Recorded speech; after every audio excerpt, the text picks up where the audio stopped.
네, 안녕하세요. 이번이 마지막 시간인데요. 지금까지 한국문화교육론을 배우면서 첫 번째 강의부터 지금까지 문화의 정의, 그리고 한국 문화가 어떤 성향을 보이는가, 어떻게 구분할 수 있는가, 그리고 한국 문화 교육의 주요 목록에 대해서 쭉 살펴봤었고요.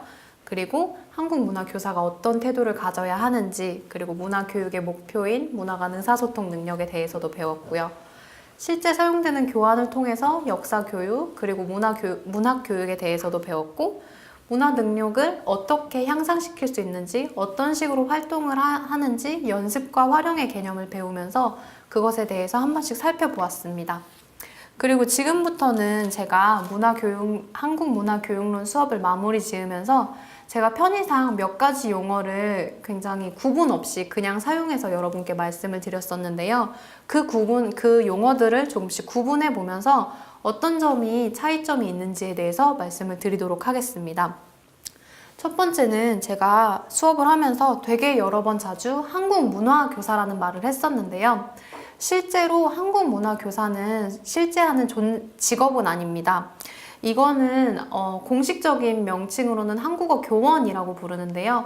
한국인으로서 외국인에게 한국어나 한국 문화를 전달하는 사람을 통칭해서 한국어 교원이라고 부릅니다. 따로 한국 문화 교사가 존재하는 것은 아닙니다.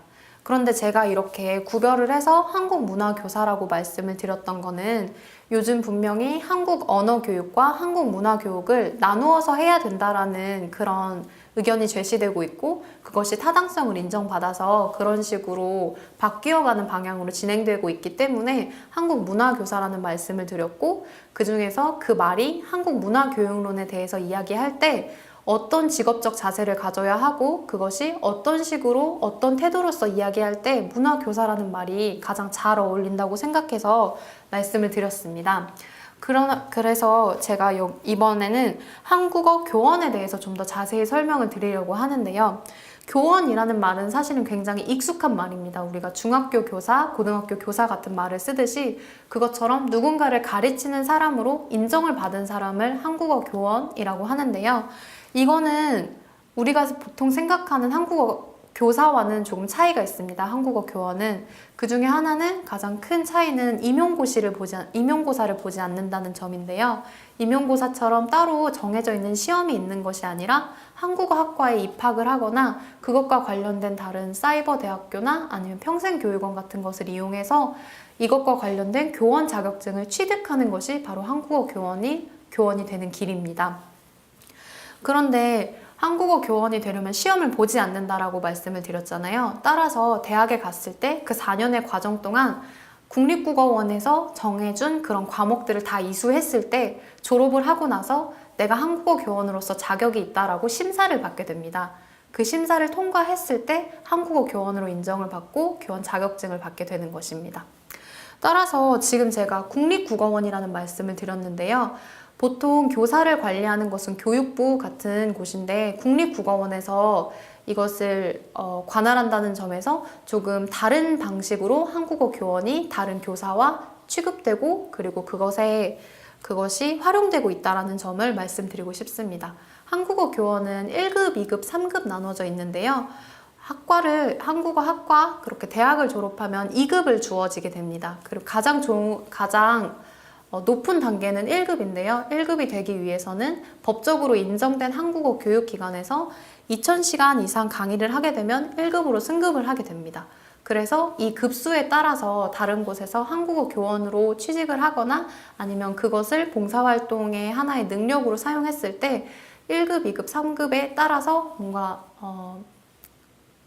월급이 책정이 된다거나, 혹은 월급에 책정이 된다거나 그것의 대우가 달라지게 됩니다. 자신의 어떤 능력을 보여줄 수 있고 능력을 구별할 수 있는 하나의 표시로 한국어 교원의 급수가 사용되고 있는 것이죠. 근데 제가 한국어 교원은 한국어 교사와 한국 문화 교사가 통칭된다고 말씀을 드렸는데요. 그 이유는 우리가 알고 있는 것처럼 수학 교사 혹은 국어 교사처럼 이렇게 과목별로 분과되어 있는 것이 아니라 보통 한국어 수업 자체가 한국 언어, 한국 문화를 동시에 가르치고 있기 때문입니다. 이거는 외국에 대학교에 갔을 때는 조금 다르게 한국 문화 수업도 따로 있고 한국 교육 수업도 따로 있어서 그런 상황에서는 문화교사, 언어교사가 따로 구별이 되는 반면에 보통 한국에 있는 언어교육원이라고 해서 외국인 학생들이 대학에 들어가기 전에 언어를 배우는 그런 곳에서는 통칭되어서 사용되기 때문에 그것이 구분되지 않고 한국 언어교사, 한국 문화교사가 현재 한국에서는 동일한 개념으로 쓰이고 있다는 점을 알려드리고 싶었습니다. 그리고 이 점에서 한국 언어와 한국 문화가 제가 분명히 유사성이 있고 그 연관성 속에서 한국 문화를 교육해야 한다라고 말씀을 드렸는데요. 이때 한국 언어 교사와 문화 교사가 가지고 있는 차이는 어디에 좀 더 비중을 두고 있느냐는 것입니다. 한국 언어 교사 같은 경우에 비중을 두고 있는 점은 한국 문법 혹은 어문규범 혹은 그것이 가지고 있는 어떤 발음 이런 식으로 우리가 보통 생각했을 때 국어 시간에 배울 법한 것들 형태론, 의문론, 발음론 이런 식의 조금 더 비중을 많이 두는 것이 한국 언어 교사고요. 한국 문화 교사는 그것에 조금 다른 방향으로 한국말을 할 때 어떤 맥락 속에서 이야기를 하는지 그런 쪽으로 언어를 좀 더 많이 바라보고 그런 식으로 해석하고자 하는 것이 문화 교사고요. 그런데 제가 여지까지 말씀드렸던 굉장히 다양한 구분들의 문화가 있었잖아요. 그런 구분들을 가르칠 수 있다는 점에서 문화교사가 특수성을 인정받고 있는 거고 그렇기 때문에 요즘 한국 언어와 한국 문화를 따로 가르쳐야 한다라는 그런 이야기가 나오고 있는 것입니다.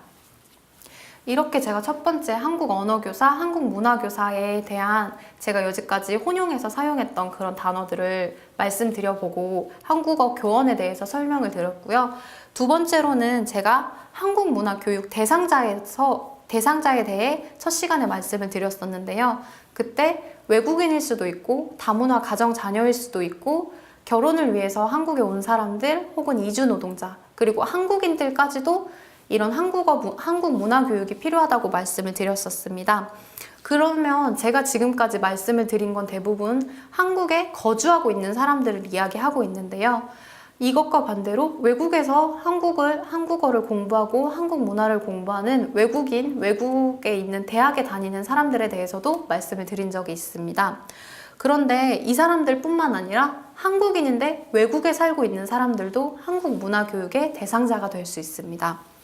여기까지는 제가 직관적으로 말씀을 드리고 이해가 쉽게 하려고 대상자를 좀 더 넓게 말씀드리지 않고 이렇게 구분하지 않았었는데요. 이 구분이 필요할 것 같아서 좀 자세히 말씀드리도록 하겠습니다.